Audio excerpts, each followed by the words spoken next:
What's up, you guys? Welcome back to my channel. If you're new here, my name is Raylan. Nice to meet you. I will also put down in my description box all the links to my older videos so you guys can find out a little bit more about myself and, learn a little bit more about me.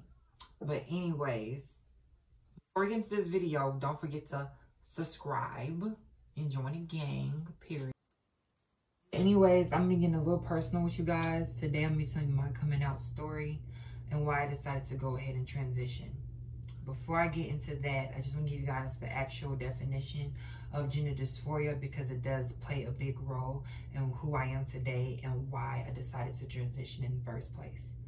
Gender dysphoria is basically the emotional state in being in the wrong body.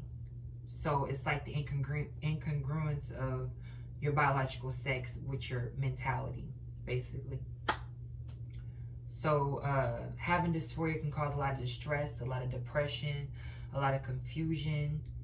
Yes, a lot of confusion because I didn't really understand why I was feeling the way I was feeling, but I was. So yeah.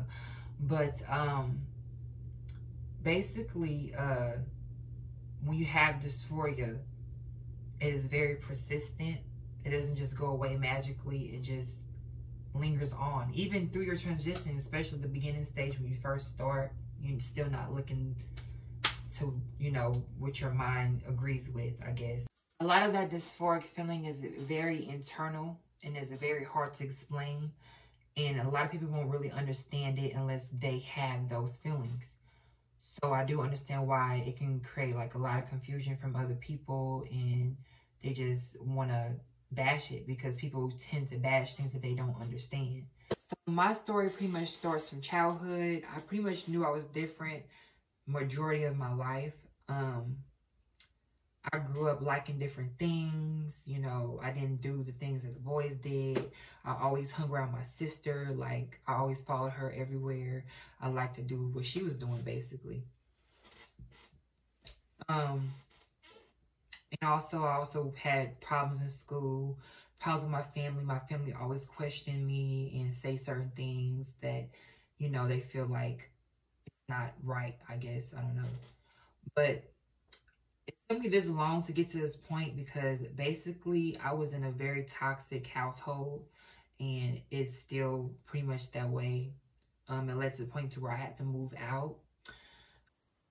Overall, it wasn't that they were a toxic family. I guess it was just a toxic environment for me because they had beliefs that interfered with my identity and who I was as a person. So that really affected a lot, and it just made me feel like I had to be on the same boat as them and just do what they did. So that's what I did for majority of my life, and it didn't really help me at all. I got more and more depressed, more and more upset, more and more confused. I just couldn't really have a good life for myself. So, I stopped living for other people and I decided to live for myself and move out. But overall, my life growing up wasn't bad. It wasn't horrible. I did have some bad moments, especially like with my dad and stuff. I didn't really ever get along with my dad before. We always butt heads all the time. And I would say that that's the most toxic I got in my childhood was from my dad, because he was like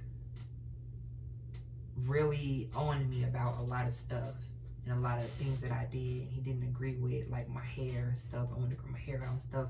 And he'll come to me and say, why you got your hair like that? You some braids, or, growing up, he'll kind of like rough me around and stuff, and like make me fight my brother. I used to have to box my brother and stuff, make me do push-ups, stuff like that. He just did certain stuff any dad would probably do if they feel like their son was a certain way. So yeah, that's what he did. And that's pretty much what affected me the most is, majority of the things that he did to me.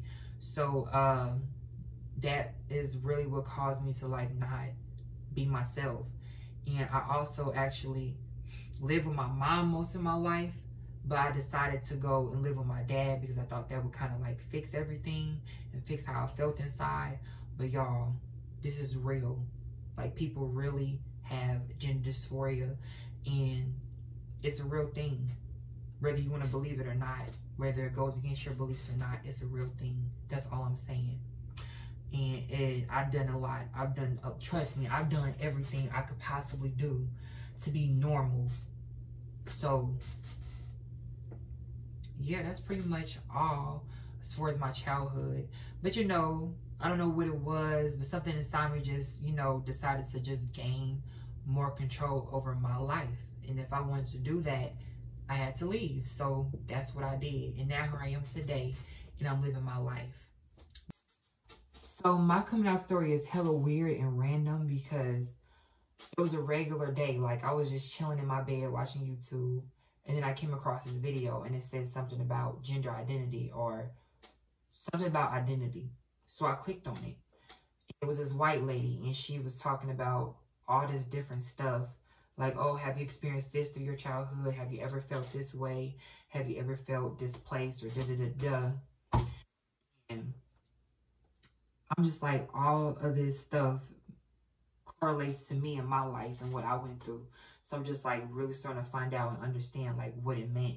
So after watching that video, it pretty much stayed on my mind for like days and weeks. And I couldn't get it off my mind because I was just like, wow. Like, I was really shook because I was like, this is me. This is period. But yeah, I eventually ended up randomly texting my mom to see what she said. And I was scared as hell. Like, I was hella scared. But I didn't care. I don't know. Like, I was tired. I was more depressed than I was scared, y'all, to be honest. So I ended up telling my mom, and I was just telling her like, hey, I think I'm this. And then she was just like, she didn't say nothing. Like, she didn't reply back for a while. She ended up just calling me.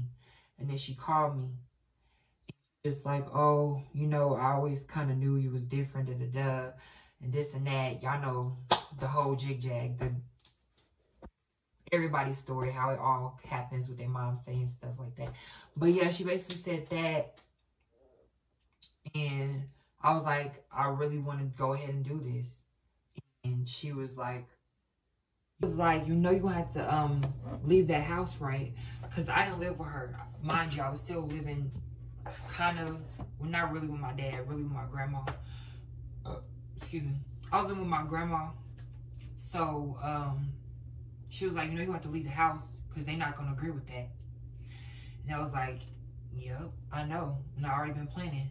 And I told her, like, literally everything. So she knew everything. She knew my whole plans, what I've been doing, this and that. And she decides to go tell my dad.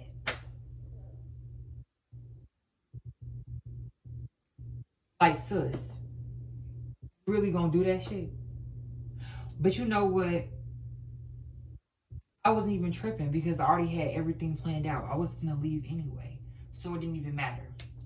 But yeah, that's how that happened. And then, like, from that day on, like, everything was pretty awkward in my house. Like, I got in an argument with my uncle. I ended up fighting him.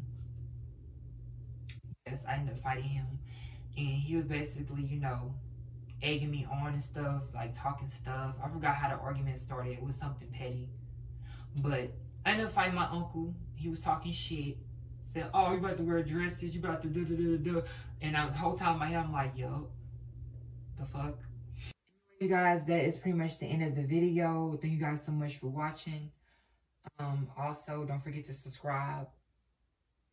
And I will also have the links to my older videos in my description box below, in my social media, so if you guys want to check that out. The biggest message I want you guys to take today from this video is to always be yourself.